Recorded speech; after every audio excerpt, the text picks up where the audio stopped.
Hello, everyone, and welcome. My name is Patrik Hutzel. I'm a critical care registered nurse. By background, I'm also the director of intensive care at home and also the founder, and I'm also the founder and director of Intensive Care Hotline. Thank you so much for joining us live here today. It is Sunday, the 23rd of November. It is 10:30 here a.m. Sydney, Melbourne time. And for those of you watching, it is 6:30 p.m.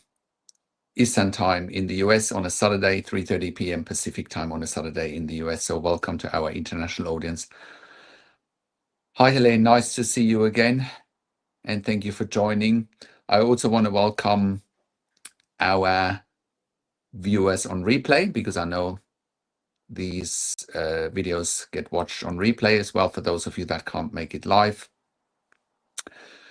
Today, I'm covering something incredibly important: muscular dystrophy in ICU, long-term ventilation, tracheostomy care, and most importantly, how patients can successfully transition home with the right support if they're stuck in ICU with muscular dystrophy. And also, I will talk about our own experience here at Intensive Care at Home, how we've successfully transitioned a number of muscular dystrophy clients home from ICU or keep them out of ICU in the first place. Before we dive right in, please hit the subscribe button, click the like button, turn on notifications, and most importantly, share this video with everyone that will benefit from it. I'm here every week to support ICU families just like yours, whether it's to support while you're in ICU or whether it's to support while you're transitioning home from ICU with intensive care at home. Now, again, I'm a critical care nurse by background, having worked in critical care nursing for over 25 years in 3 different countries, where I worked as a nurse unit manager for over 5 years in intensive care. And I started intensive care at home in 2012, and we've been looking after dozens, if not hundreds of clients in the community that otherwise would be stuck in intensive care. And we've delivered millions of hours of intensive care at home nursing. So for anyone who still questions the concept, we've actually delivered millions and millions of hours. And you can look up our testimonials at intensivecareathome.com. You can look up our case studies. And with Intensive Care at Home, we are bringing hundreds of years of intensive care nursing experience combined in the community. No other provider can match that level of expertise in the community. No other provider brings in a higher skill level into the community than we do. In Australia, also, we are the only service provider that actually has third-party accreditation for intensive care at home. We are the only provider that has got the policies, procedures, and more importantly, we've built the intellectual property to deliver intensive care at home nursing every day, 24 hours a day. So I'm also the founder and director of Intensive Care Hotline with intensivecareHotline.com. We are consulting and advocating for families in intensive care all around the world. And again, we have saved many lives for our clients with Intensive Care Hotline.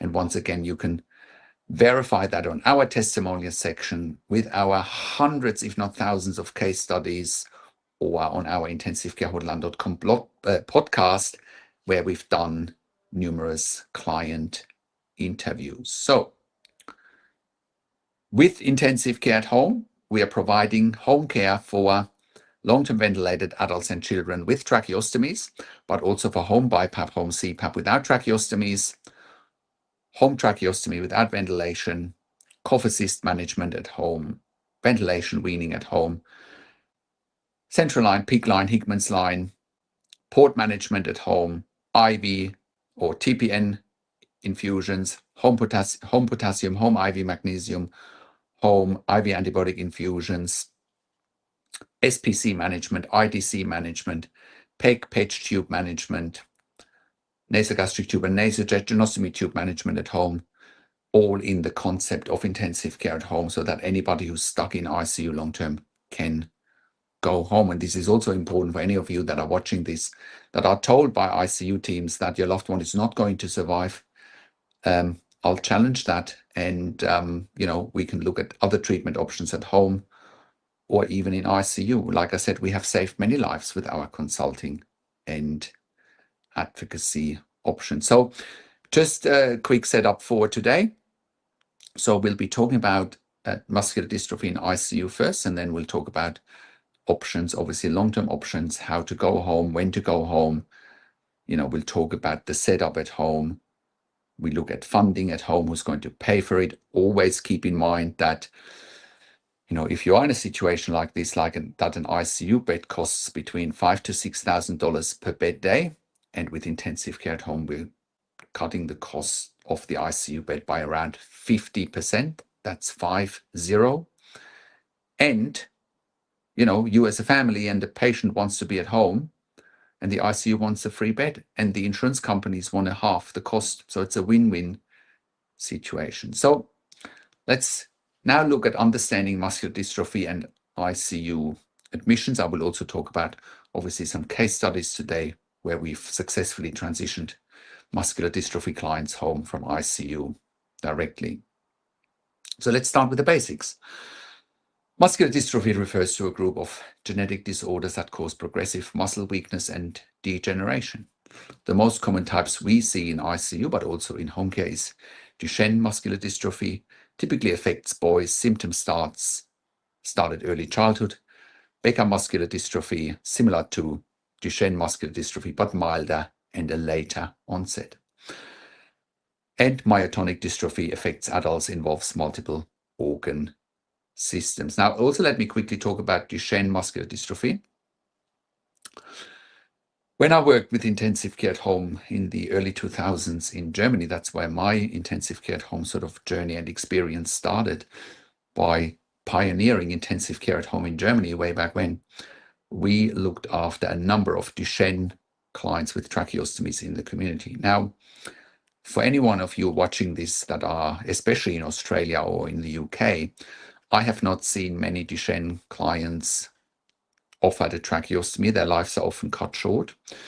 And I want to educate you here that a tracheostomy is a lifesaver for Duchenne clients in particular, or for Duchenne children even, right? Because I have seen the comparison between Australia, the UK, and Germany, right? Australia and the UK have not been honoring the wishes of families that much as in Germany. And I can only encourage you to reach out to us if your family member or your child has Duchenne muscular dystrophy, so that we can help you advocate for a tracheostomy. Because I can tell you that, from what I've seen over the years, and also the medical jargon that I've seen being written about Duchenne, saying, oh, patients and families won't have any quote unquote quality of life. Well, who is to determine what's quality of life? That's not up to doctors. It's not up to nurses. It's not up to me. It's up to the individual and their families, right? Quality of life is a perception, no more than that. It's a subjective perception, and it's up to the individual to decide what quality of life is acceptable for them or for their family member. That's not up to me. My perception of quality of life is different than yours, and so it should be. So, why do muscular dystrophy patients end up in ICU? The primary reason is respiratory failure, of course. As the disease progresses, the muscles responsible for breathing become weaker. This includes the diaphragm, your main breathing muscle, intercostal muscles between the ribs, accessory breathing muscles in the neck and chest. So what we call type 2 respiratory failure develops. This means the body can't effectively remove carbon dioxide, which builds up to dangerous levels while oxygen levels drop. And that's a very dangerous combination, as you can imagine. The typical ICU admission scenario. I want to share a couple of real case studies, and I've changed identifying details for privacy, of course. Let's call this person Peter. Peter has muscular dystrophy, was diagnosed in the early 90s, and for most of his life, he remained free of life-threatening complications. He worked full-time, lived independently with support workers and managed his condition well. But a couple of years ago, Peter was admitted to ICU with type 2 respiratory failure that progressed to pneumonia. He spent 60 days in ICU fighting for his life, followed by weeks in a respiratory ward, but then with a tracheostomy and a ventilator.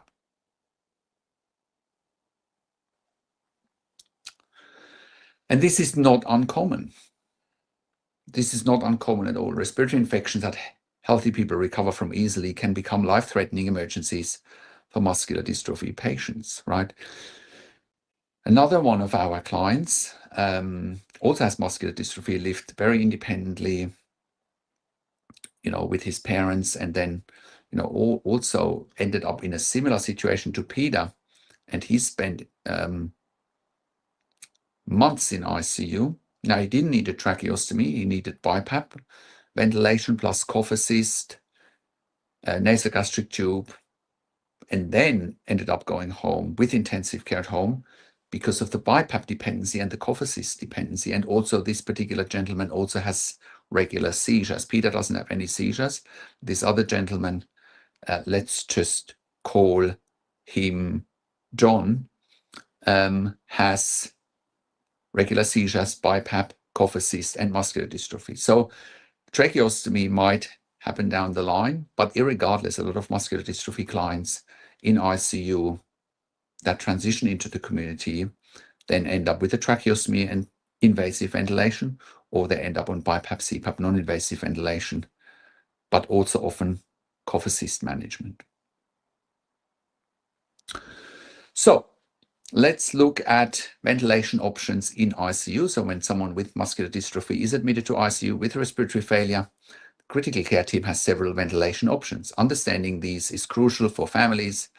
And this is exactly where we help with intensivecarehotline.com to navigate these complex decisions. Now, more often than not, when a patient goes into ICU with muscular dystrophy, especially for invasive or non-invasive ventilation, one of the first things you will actually hear is, well, your loved one won't survive, and if they do survive, they won't have any quality of life. So you'll get the doom and gloom speech, you get the negativity talk, you will get the impression very quickly that all the ICU wants to do is limit treatment options, not look at longevity, not look at quality of life, not honor your decisions, almost judging you for your decisions, right?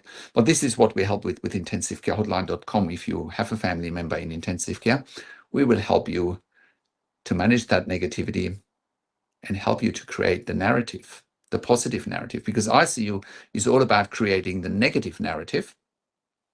It's not difficult to create a positive narrative. We have so many case studies with intensive care at home, but we also have so many case studies with clients at home, living a good life, but also we've saved so many lives in ICU over the years just with our consulting and advocacy, knowing about patient rights, knowing about treatment options, knowing how ICUs operate intimately. Now, let's look at treatment options. Let's start with non-invasive ventilation. It's the first line of defense, is often BiPAP or CPAP. These are masks that deliver pressurized air to support breathing without a tube going into the airway. What are the benefits? It's less invasive, lower infection risk. Patient can still eat, drink, and speak, and can also have a break off the ventilator. It needs ICU admission though, because again, BiPAP, CPAP cannot be managed on a general ward or floor. What are the limitations of BiPAP or CPAP? It requires patient cooperation, doesn't work if respiratory muscles are too weak, can't protect the airway from aspiration like a breathing tube can, and it may not be sufficient in severe respiratory failure. Also, another benefit is it doesn't require an induced coma, doesn't require sedation and opiates. If anything, that would be counterproductive. Let's look at invasive ventilation options. And, if you can choose between non-invasive ventilation and invasive ventilation, you always want to choose non-invasive. But the reality also is that for muscular dystrophy, that's not always the case. Some cases are so severe that BiPAP or CPAP won't eliminate CO2 retention, won't produce enough gas exchange that enough oxygen can be, going into the lungs and not enough carbon dioxide can be exhaled. So sometimes that's not simply enough. And that's when you need to look at intubation and mechanical ventilation. So when non-invasive ventilation such as BiPAP and CPAP isn't enough, or the patient deteriorates rapidly, intubation becomes necessary. A tube is inserted through the mouth into the trachea, connected to a mechanical ventilator. The good news is it's life-saving, but it creates new challenges, such as the patient is on sedatives and opiates, is in an induced coma. Patient can't speak. The risk of a ventilator-associated pneumonia is high. Especially with muscular dystrophy, it is difficult to wean off if underlying muscle weakness hasn't improved. Next, if a patient with muscular dystrophy can't be weaned off the ventilator, right, which is often the case, which is why you're trying not to intubate in the first place, right, that's when the tracheostomy decision or the tracheostomy discussion needs to happen. And here's where things get really important for families to understand. If mechanical ventilation is needed for more than 7 to 14 days, which often is the case for patients with muscular dystrophy, the ICU team should recommend a tracheostomy. But in some cases, they might also say to you, number one, we won't even intubate because we think it's futile. Or number two, if they do intubate, they don't want to do a tracheostomy because, again, ICU teams are judging, saying, oh, your family member won't have any quality of life, and therefore we should just stop everything. And it's, quote unquote, in the best interest of your family member to die, right? They want to play God, right? And you need to challenge that. Who are they to tell you that your family member should live or die? That's up to you. And their job is to making sure they get best care and treatment. And that's what we do with Intensive Care Hotline. When you have a family member in intensive care, we make sure you make informed decisions, have peace of mind, control, power, influence, so that your loved one always gets best care and treatment, right? Even if you're not a doctor or a nurse in intensive care, right?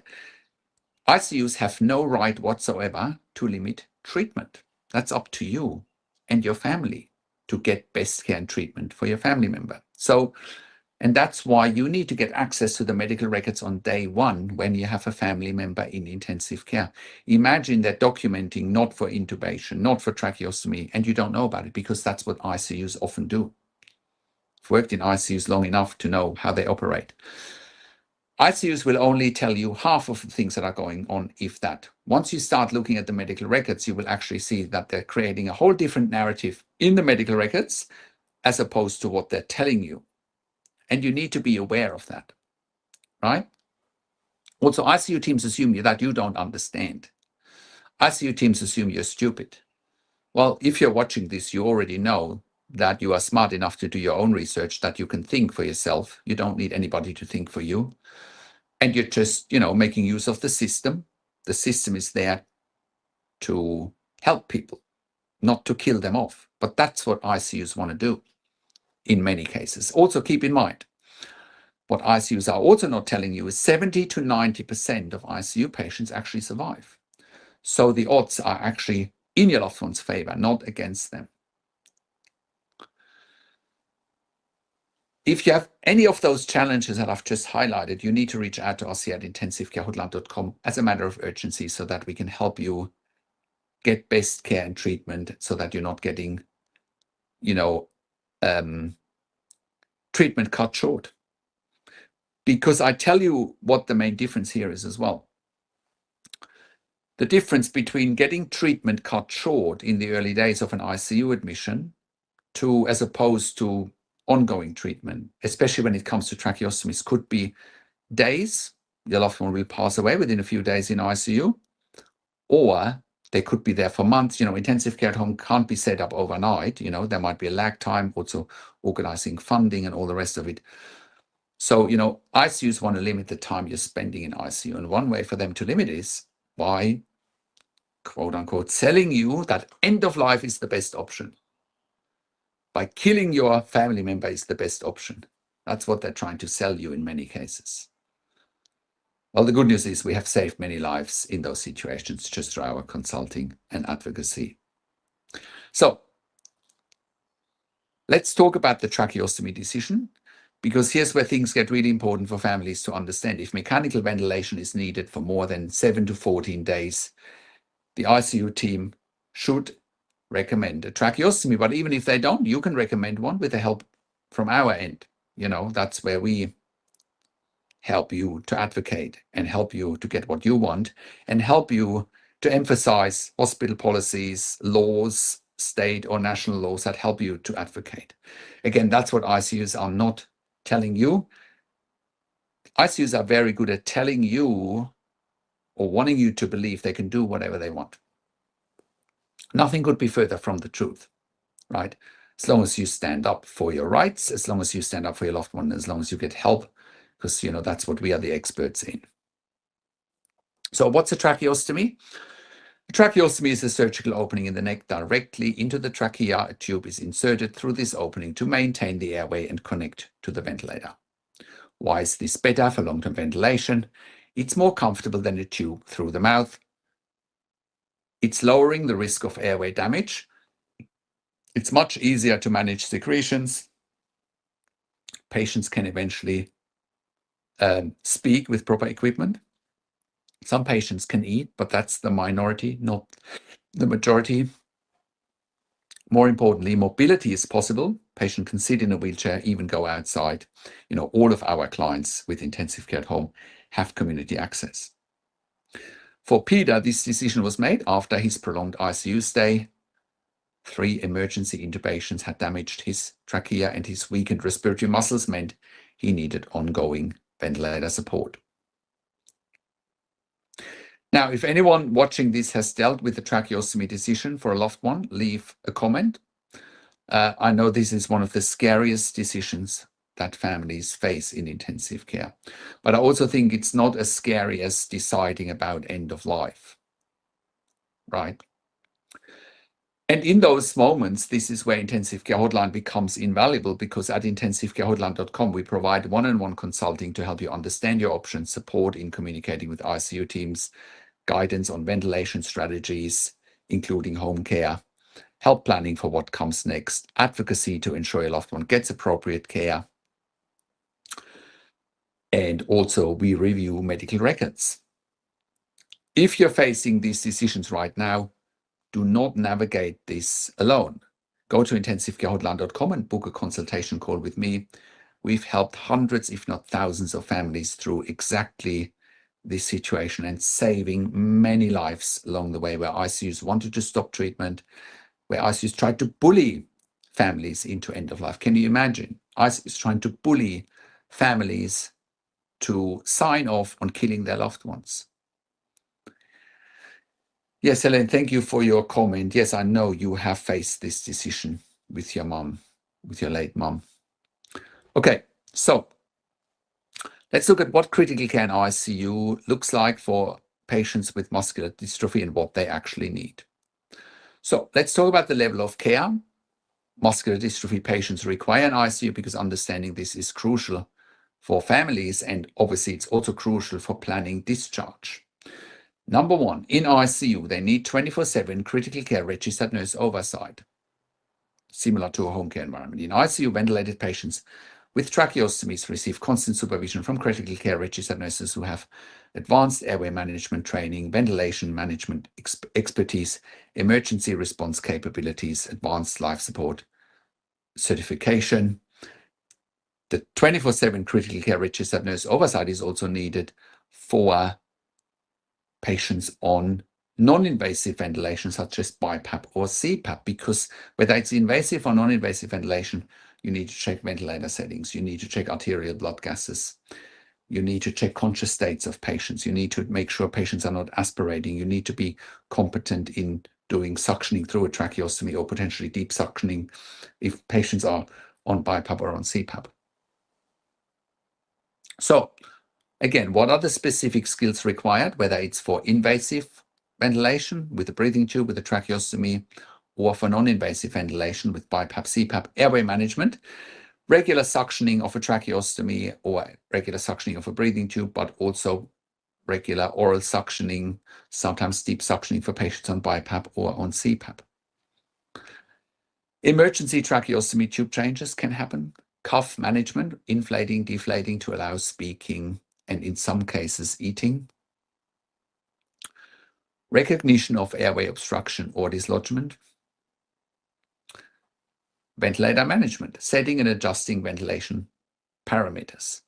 The checks of arterial blood gases and oxygen saturation. Troubleshooting alarms and malfunctions.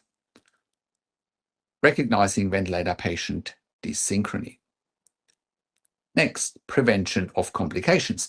Pressure injury prevention with 2-hourly repositioning, infection control measures, deep vein thrombosis prevention, nutritional support, coordination. Next, emergency response when needed, manual ventilation using bag valve mask, CPR with understanding of special considerations, recognition of respiratory distress, rapid intervention capability. With emergency response, I just want to say that the best emergency response is to prevent it in the first place, whether that's in an ICU or in a home care environment. Doesn't really matter where it is, but it's got to be prevented. That's the most important part. So let's look at the reality that PIDA face. PIDA required constant visual observation 24/7 in ICU. His nurses were allocated specifically to him, 1-to-1 for safety. Why? Because the tracheostomy could become blocked with secretions at any moment. Dislodgement during position changes could be fatal within minutes. Sleep apnea episodes required immediate intervention. Weakened or absent cough reflex meant secretions could not be cleared independently. So what are the critical questions that families face? Can my loved one ever leave ICU with these needs? The answer is yes, but only with the right support in place. And the right support in place in those situations is clearly intensive care at home. Because otherwise, the alternative is that the patient would be stuck in ICU long term. And who wants that? The ICU doesn't want it. You don't want it. The patient doesn't want it. Right?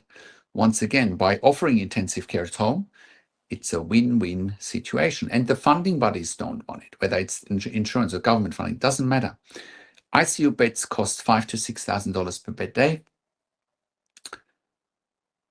And intensive care at home cuts the cost of that by 50%.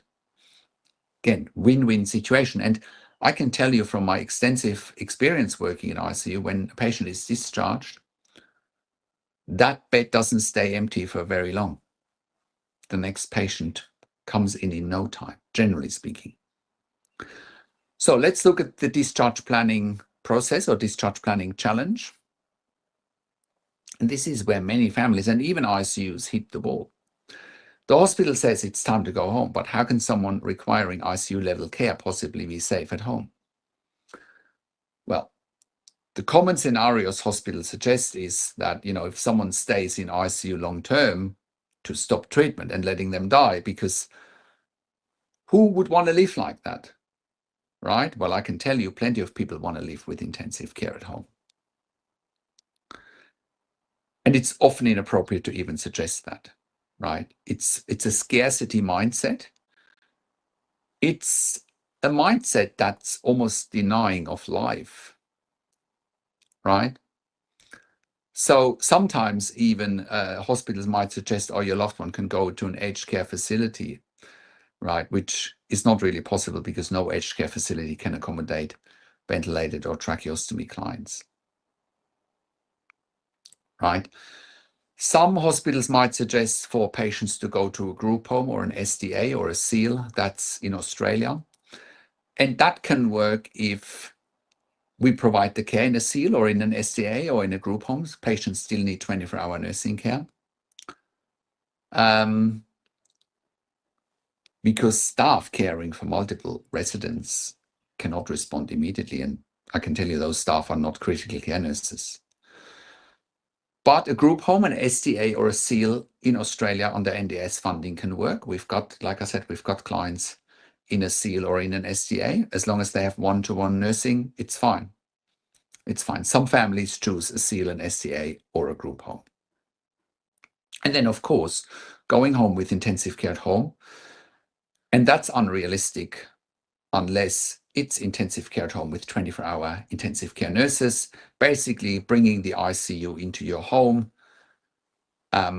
because nobody, whether it's families, whether it's support workers, not even general registered nurses, can perform emergency tracheostomy changes, can perform ventilation care. It leads to patients dying at home under either general registered nurses without ICU experience, under family care, or under support workers. Patients have died under this model, and I have plenty of evidence to back that up. For anyone watching this from the NDIS in particular, your delegated model of care is not working. People have died, and you know that, but you're trying to sweep it under the carpet. So, because with support workers only or general registered nurses at home, that's where tragic happens, and you don't want that. And I need to be very clear about this. Support workers, general registered nurses, no matter how caring and dedicated, do not have critical care training, advanced airway management skills, ventilator operation experience, emergency response capabilities. The evidence? Well, the NDIS has received plenty of incident reports from ourselves where, patients have died under support worker models because we have provided the evidence for that. But the NDIS still hasn't investigated those deaths, because if they would, some people would need to be held accountable within the NDIS, right? And the NDIS knows that many participants died at home during medical emergencies that could have been, number one, prevented by critical care nurses or managed by critical care nurses 24/7. So not having 24/7 critical care nurse funding has been identified as a significant contributing factor to patient deaths in the community. And let that sink in.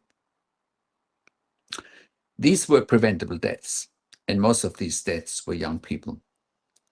One was a 5-year-old boy, and the other one was a 17-year-old girl. There were others as well, right? And these were all preventable deaths. So let's talk about Peter and a near miss that happened. Just 15 days after hospital discharge, Peter had an emergency overnight, sudden secretion built up blocking his tracheostomy while sleeping. But obviously, our critical care nurse on duty quickly de-escalated the situation. But also reported that the support worker who was there as well reported that the support worker was absolutely terrified, not knowing what to do or how to respond if it happened during the day when only support workers were funded, right? So, and it's just a reality. Without a CCRN present 24/7, you are gambling with your or your loved one's life every single day. The good news is the solution exists. This is why intensive care at home was created in the first place. We bridge that gap between ICU and home with 24/7 critical care registered nurse support. Another emergency that happened with Peter a few weeks ago was that the ventilator just stopped working. Right? No rhyme or reason. Backup ventilator was used, of course. But again, how would a support worker manage that?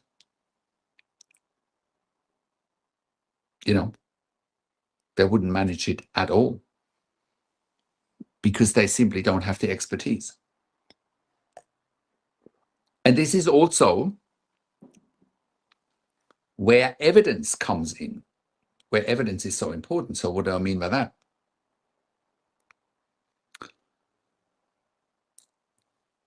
Everything with intensive care at home is evidence-based. Let me repeat that. Everything with intensive care at home is evidence-based. What do I mean by that? When you go to our website at intensivecarehome.com, you will find a section, the Mechanical Home Ventilation Guidelines. Those evidence-based mechanical home ventilation guidelines are basically the framework that's set for intensive care at home nursing, right? When intensive care at home first started in Germany in the early 2000, late 1990s, early 2000, people were quick to gather the evidence that this is a proven model of care. And they've come to the conclusion, rightly so, that only critical care nurses with a minimum of 2 years critical care nursing experience can safely look after tracheostomy at home, ventilation and tracheostomy at home, or non-invasive ventilation, BIPAP, CPAP at home, 24/7.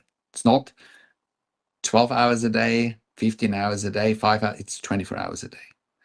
That's the evidence, right? So everything that we're doing here, everything that I'm talking about here is evidence-based. I'm not just pulling it out of thin air. It's all evidence-based. Also, what's also very important to know and understand here is when patients get approved for funding for intensive care at home, again, it's also evidence-based. Doctor's letters, independent nursing assessments, independent physio assessments, independent OT reports, they all say the same. Every health professional understands that someone on a ventilator with or without a tracheostomy can't go home without intensive care at home, right? Because if they did, they are at high risk of dying. So why isn't the patient in ICU going to a hospital floor, hospital ward on a ventilator with a tracheostomy? That might happen in some rare situation, depending on the hospital setup, but patients still need a one-to-one on a ward. They still need the ICU nurse, right? So everything that we do here is evidence-based. You can't, nothing is evidence-based with a support worker at home or a general RN for a ventilated ICU patient. It's not evidence-based. It's a farce. It's like flying the airplane with a cabin crew instead of the pilot. That's what it is. So let's look at what a safe discharge looks like. But before we continue, make sure you subscribe to my YouTube channel and subscribe to our email newsletters at intensivecarehotline.com and intensivecareathome.com, because it will help you navigate this complex territory. It is a complex territory. So let's introduce the intensive care at home model once again. And this is basically part 2 now, where we're talking about the discharge and what life looks like at home. Welcome to part 2. If you are just joining us, we're talking about muscular dystrophy patients with long-term ventilation and tracheostomies, or muscular dystrophy patients with BiPAP, CPAP, ventilation, cough assist management, etc., and how they successfully live at home instead of staying in ICU long-term, or what some ICUs want to not offer tracheostomy, saying patients have no quality of life and we should just stop treatment and let them die. What a whole lot of rubbish. We're here to present the alternative to that. We are a pro-life organization. We are a positive, optimistic organization, not a negative organization like many ICUs are and want to let people die instead of helping them. So let's look at the intensive care at home model. At intensivecareathome.com, we provide what no one else in Australia is providing at this scale, 24/7 critical care registered nurse support for ventilated patients with or without tracheostomies in their own homes, right? Or also for patients with tracheostomies without ventilation. We are the only provider in Australia in 2025 that has achieved third-party accreditation for intensive care at home. We are the only provider in Australia that has built the intellectual property to provide intensive care at home nursing, that has built the infrastructure, right, with training for our staff and so forth. And once again, let me emphasize, this is not general registered nurses, it's critical care registered nurses. Definitely not support workers. Critical care registered nurses with ICU experience, advanced airway management training, ventilation experience, tracheostomy experience, PEG tube, pitch tube experience, cough assist experience, SPC, IDC experience, nasogastric tube, nasal tracheostomy tube experience, central line, peak line, Hickman's line, port management, home TPN, home IV potassium, home IV magnesium, home IV antibiotic infusions. It's all what we can do here at intensive care at home. So also, and it's all, once again, it's all evidence-based, right? It's all evidence-based.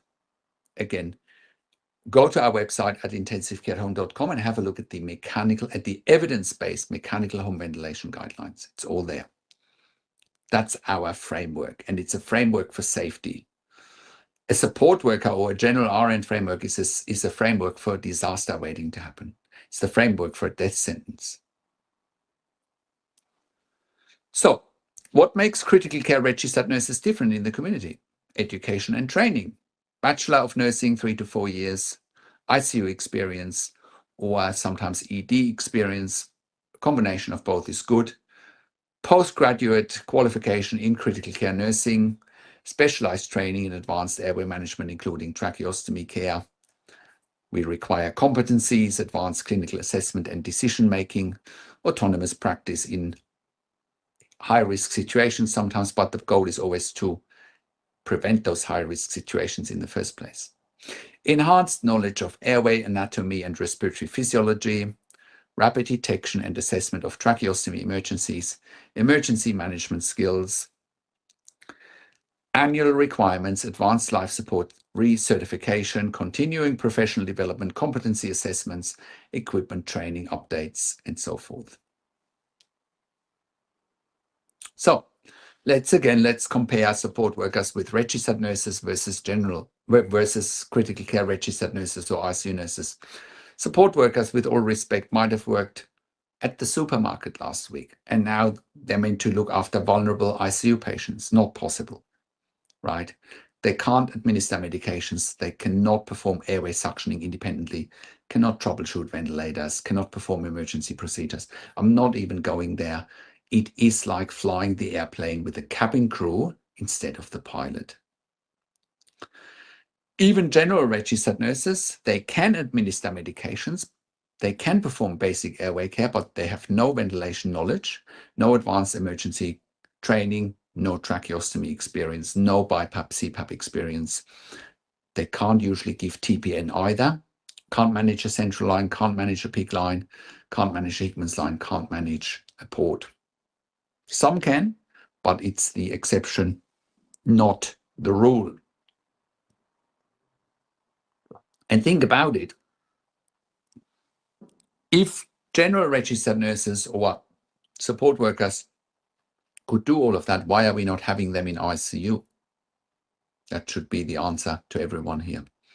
So, critical care registered nurses, once again, competent in ventilation management, can give medications, can perform basic and also advanced airway care, have ventilation knowledge, can do emergency tracheostomy change, can do the back valve mask ventilation.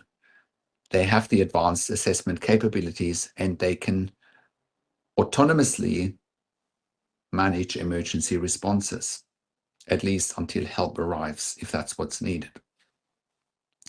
And once again, everything we do at intensive care at home is based on evidence, and it's based on the mechanical home ventilation guidelines that you can find at intensivecareathome.com. These guidelines are evidence-based best practices for patient assessment and monitoring, equipment management, emergency response protocols, quality of life optimization, and community integration support. Can't stress the community integration enough. Again, compare living in an ICU long-term or dying versus community integration.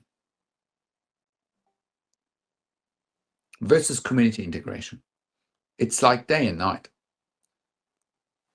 One is saying yes to life, the other is saying no to life. Well, I know which side that I'm on. I'm saying yes to life. I'm saying yes to life to our clients and their families, right? And like I said, We are an optimistic, positive organization. We have no time for negativity here, right? Or for the doom and gloom that often comes from ICU. So, and once again, go to intensivecareathome.com and have a look for yourself on the mechanical home ventilation guidelines. They're evidence-based and they provide the framework for intensive care at home nursing. So now let me walk you through Peter's actual transition from ICU to home, because this demonstrates exactly how our model worked or works. Peter's situation, again, a man in his 40s with muscular dystrophy, 130 days in ICU, permanent tracheostomy, overnight invasive mechanical ventilation with a ResMed ventilator, daytime ventilation for naps, complete dependence for all ADL's activities of daily living, continued oral nutrition. Yes, there is a high aspiration risk, which needs to be managed, but Peter has full cognitive function and communication ability. What are his NDIS goals? Upgrade in home healthcare to remain free of hospitalization and ICU readmissions. Maintain excellent relationships with families, of course. Maintain independence, living in his own home. Community involvement through work, church, hobbies, travel goals with wheelchair, accessible vehicle. And I know that Peter is going into the community and is even traveling on weekends, which is amazing. So what's the care plan we implemented? Again, 24/7 CCRNs coverage, primary responsibility for all airway management, ventilation monitoring, troubleshooting, medication management and administration, clinical assessment multiple times per shift, emergency response capability. But once again, it is so much more important to have strategies in place to prevent emergencies in the first place. Peter also has support workers working there under CCRN delegation, because there needs to be help for manual handling, during transfers, community access, meal preparation, personal care assistance, community access, of course. But for all high-risk activities, and the reality is that for anyone with a tracheostomy, every activity is high risk, because if the tracheostomy comes out, blocks, dislodges, whatever the case may be, a patient could die within minutes. And things like eating, drinking need to be closely monitored. Things like showering, because water could get into the tracheostomy easily. Transfer with a hoist with a tracheostomy, there's a huge dislodgement risk.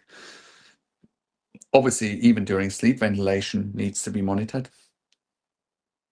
Community outings, emergency response capability needed. Also knowing what equipment to prepare when you're going out into the community, right? Very important. So what's the equipment that that Peter uses at home? A ResMed Astral 150 ventilator, Airvo, high flow humidification system, cough assist machine, suction units, portable and stationary, pulse oximetry, capnography for CO2 monitoring, specialized wheelchair hoist system, air mattress for pressure relief. All of this equipment requires specialized knowledge to operate, troubleshoot, and maintain. CCRNs are trained on every single piece. What's Peter's quality of life now? Lives independently in his own apartment, maintains employment, which is amazing, can work from home, contributes to society, can live a purposeful life. Peter attends his community church regularly, participates in community activities, plans accessible travel, has avoided hospital readmission since proper care was established. Think about it. This is a man who nearly died or requires life-sustaining technology 24/7. And he's thriving because he has the right support in place. We can do the same for you if you are in a similar situation.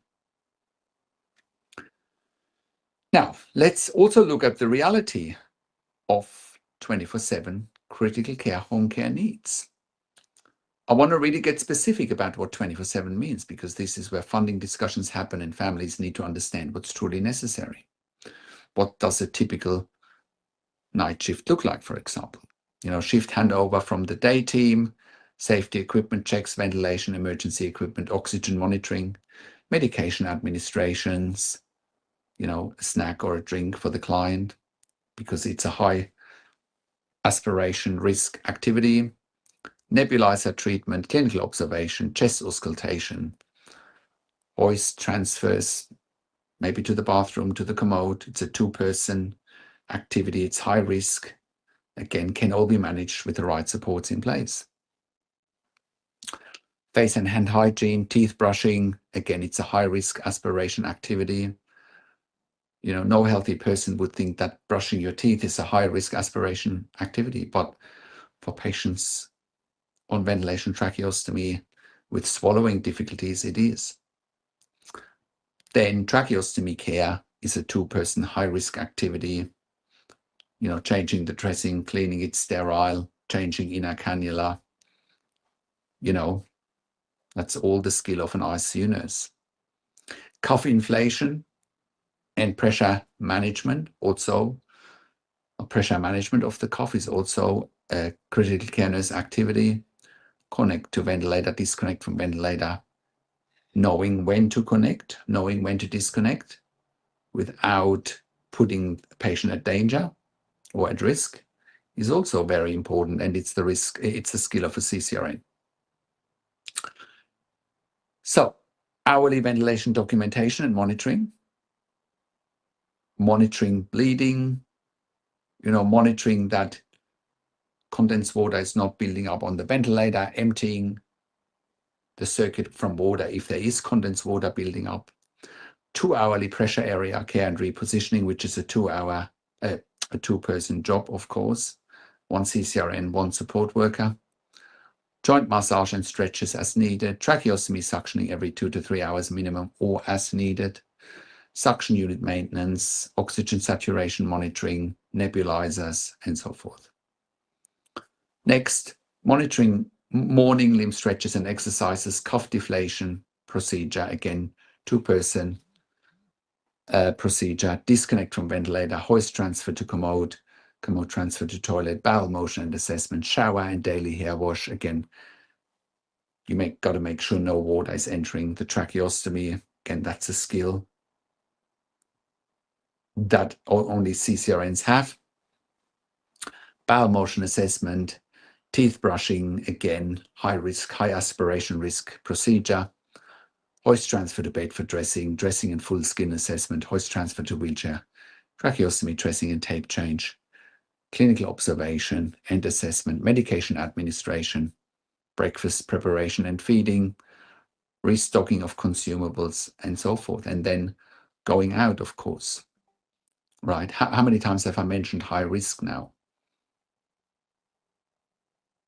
Right? Quite a few times, because it is high risk. So, daytime is no different.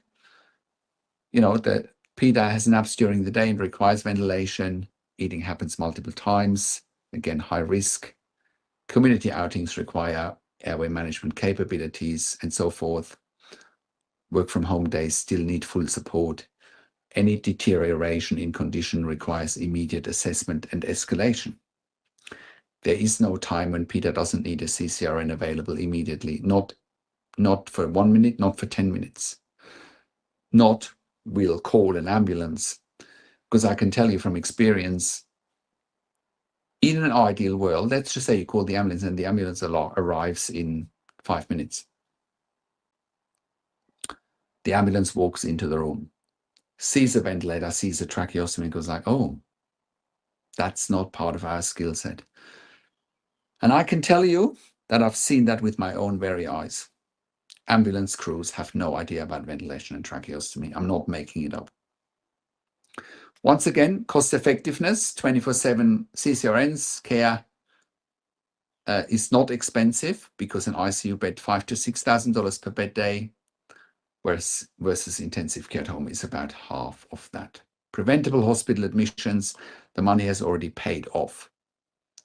That hospital admission will cost way more money than intensive care at home. Plus quality of life, independence, ability to work and contribute to society.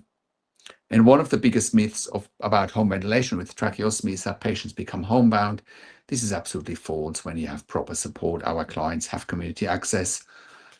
Peter works from home, attends church weekly, goes shopping, visits families and friends, plans accessible travel.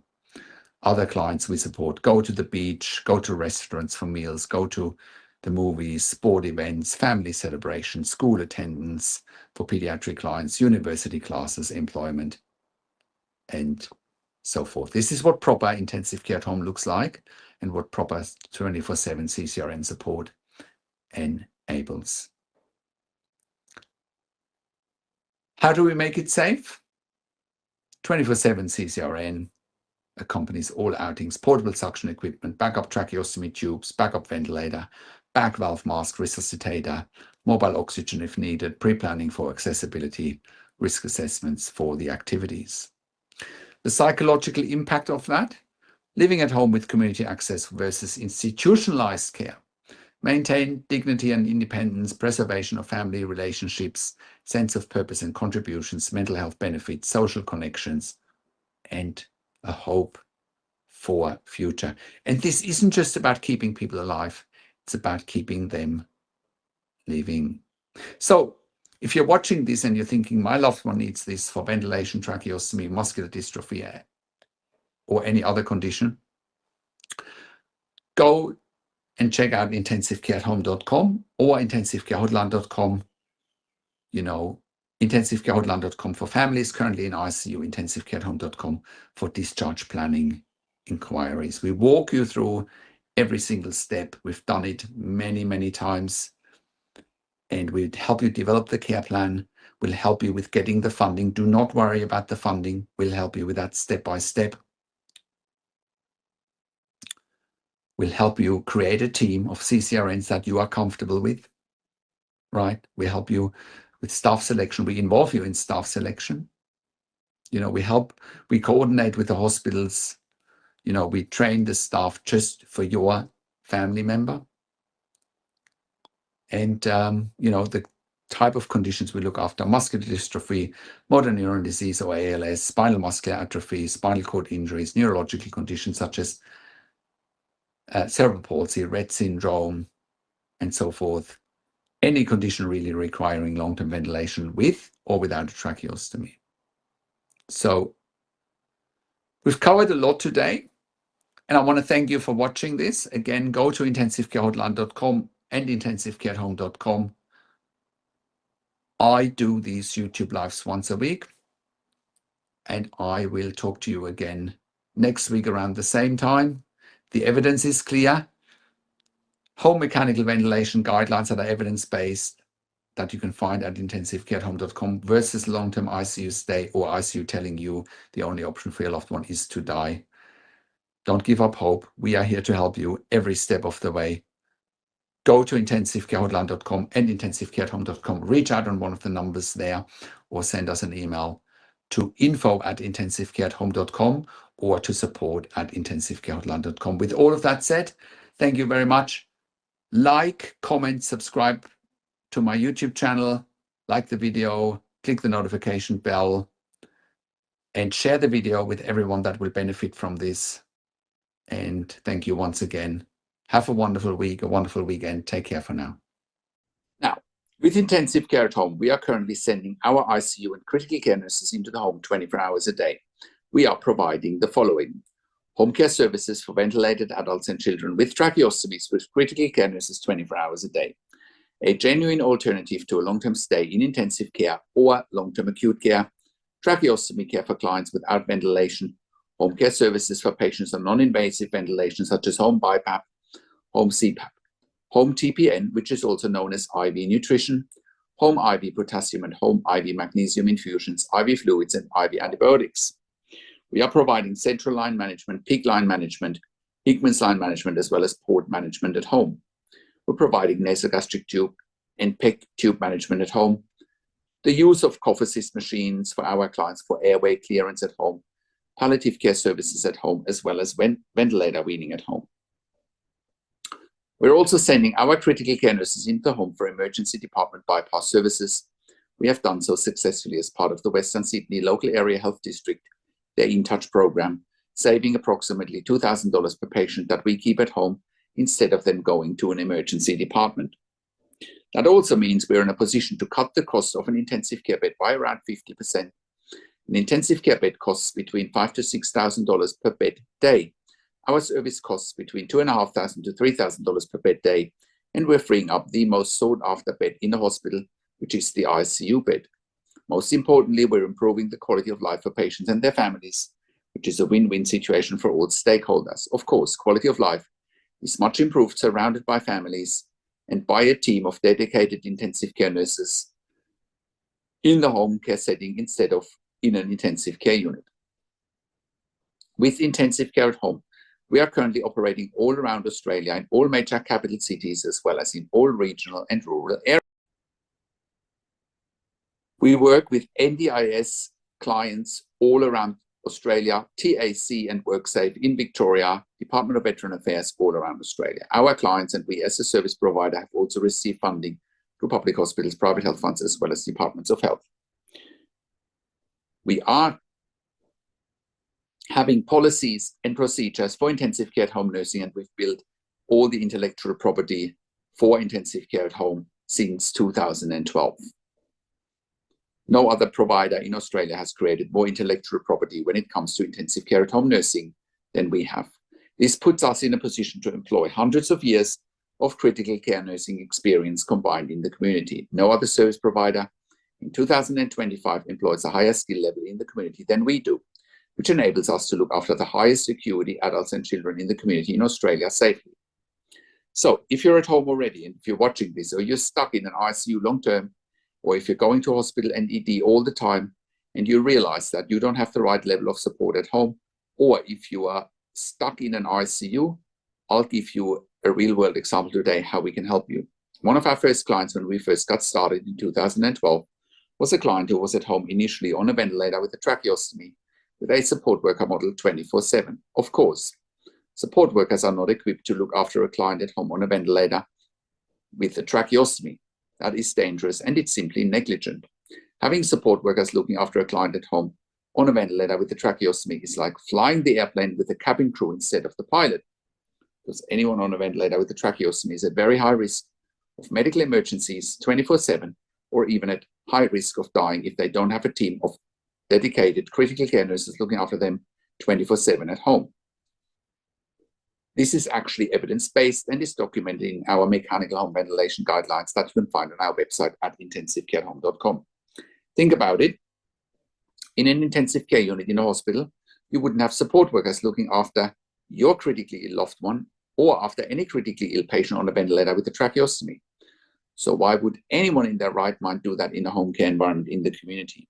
So this client at the time found out about us eventually, and the ICU that he was basically living in also knew about us and eventually reached out to us. And we were proving our concept with this client very fast. When we worked with this particular client, we sent him critical care nurses 24 hours a day, and he never ever went back into ICU ever again, as long as we were working with this client. We can do the same for you if you're not safe at home and help you with keeping you at home predictably. Otherwise, we would not be in business. Again, the same is applicable for those stuck in an ICU, similar to this case study that I've just given you. Or if you're going back to ED all the time, please reach out to us. We can help you with taking you through the right steps, including how to get funding with different funding bodies. This is also why we are providing NDIS support coordination. We have a team of NDIS support coordinators, and they have a wealth of knowledge. I've done an interview with Amanda Richards, one of our NDIS support coordinators, and I'll put a link to an interview with Amanda in the written version of this blog. We're also providing TAC case management and WorkSafe case management in Victoria with Lucy McCodder. If you're an NDIS support coordinator or a case manager from another organization watching this and you're looking for nursing care for your participants, please reach out to us as well. If you need more evidence for nursing care, we are also writing NDIS nursing assessments with legal nurse, critical care consulting nurses. If you are a critical care nurse and you're looking for a career change and you want to join a very progressive, dynamic, and high-performing team of critical care nurses in the community, we're employing hundreds of years of critical care nursing experience combined. You can join this high-performing team if you are a critical care nurse. If you are looking for a career change as a critical care nurse, we're currently hiring for jobs for critical care nurses in Melbourne, Sydney, Brisbane, in Albury, Wodonga, in Bendigo, in Geelong, in Warragul, in Victoria. If you have worked in critical care nursing for a minimum of 2 years, pediatric ICU, ED, and you have already completed a postgraduate critical care nursing qualification, we will be delighted hearing from you. I do have a disclaimer though, because we are offering a tailor-made solution for our clients, which includes regular staff. Our clients also do want the same staff coming over and over again because they are so vulnerable and so special. That's why we need regular staff. So if you're looking for agency work where you can come and go, this will not be the right fit for you. We are looking for consistency and our clients are looking for consistency. So please only apply with us if you can give us regular and consistent availabilities for shifts and you're really keen on building solid relationships with us and with our clients. If you're an intensive care specialist or an ED specialist, we also want to hear from you. We're currently expanding our medical team as well. We can also help you eliminate your bed blocks in your ICU and in your ED for your long-term patients or for your regularly readmitting patients with our critical care nursing team at home. We're here to help you take the pressure off your ICU and ED beds, and in most cases, you won't even pay for it. Even if you do pay for it, it is so much more cost-effective than what you're paying for in ICU and ED, and you get the same level of care. And if you're a hospital executive watching this and you have bed blocks in your ICU, ED, and respiratory wards, or for home TPN, please reach out to us as well. We can help you eliminate your bed blocks very fast. If you're in the US and in the UK, and you're watching this and you need help, we want to hear from you as well. We can help you there privately with one-on-one consulting and with hiring nurses privately. Once again, our website is intensivecareathome.com. Call us on one of the numbers on the top of our website or simply send us an email to info@intensivecareathome.com. And if you like my videos, subscribe to my YouTube channel for regular updates for families with intensive care at home and intensive care. Click the like button, click the notification bell. Share this video with your friends and families and comment below what you want to see next or what questions and insights you have from this video. Thank you so much for watching. This is Patrik Hutzel from intensivecareathome.com and I will talk to you in a few days. Take care for now.